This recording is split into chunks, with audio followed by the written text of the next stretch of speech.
Egypt. This is Alexandria, in Cairo, in city after city, people by millions upon millions upon millions of people in the streets to celebrate the extraordinary announcement which we all just heard. Egypt, our greatest ally in the Middle East, a country of some 80 million. The Constitution has just been suspended. The military has, in essence, overthrown the president. The head of the Constitutional Court, the Chief Justice of the Constitutional Court, appointed the interim head of state, Mohamed Morsi, elected last October as the democratically elected president of Egypt, has been ousted by a military coup over the past 3 hours. And as we go live from city to city to city, all across Egypt, spontaneous explosions of fireworks, cheers from people of all ages. The night sky is lit as the government has now been handed over, in essence, or taken over by the military. There will be now a parliamentary law which comes into effect, a National Reconciliation Committee which will involve youths. They will select a new parliament. They'll have new elections. And Egypt's democracy lasted just a few short months. This country ruled by military law for some 8 decades is now there again.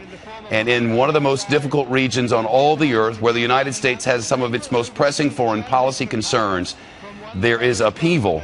The will of the people has been overturned by the new will of the people because, as they put it, their duly elected president had been turning the country into an Islamist state, changing the rules of the game in front of the people against the will of the people.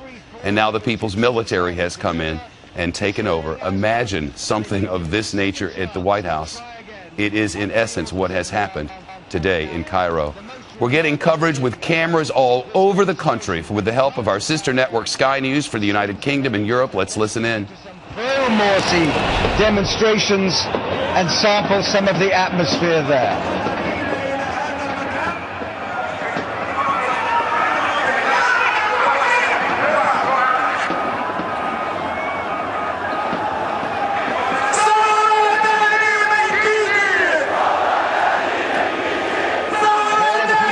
Still, they take messages from their leaders, informing them of what the decision has been made on their behalf.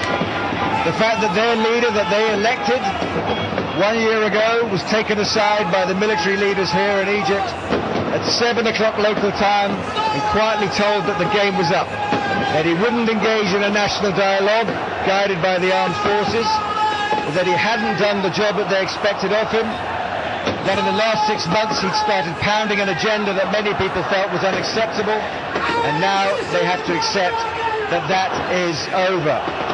No violence, no clashes with anti-Morsi demonstrators, because they are surrounded by soldiers, because the army have sealed off entrances to their buildings.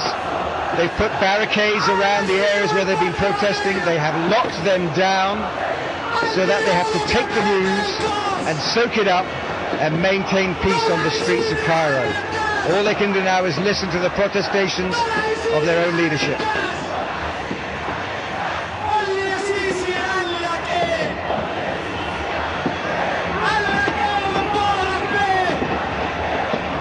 The noise here in Tahrir Square can be easily described as deafening. These people will now cheer for an unspecified period of time. There is plenty of energy left in this crowd and the others around Cairo and Alexandria and Suez and all the other cities where these demonstrations have been running now for 5 days. A determination that the Egyptians have learned, for better or for worse, is that if they are not happy, they can take to the streets and people will listen.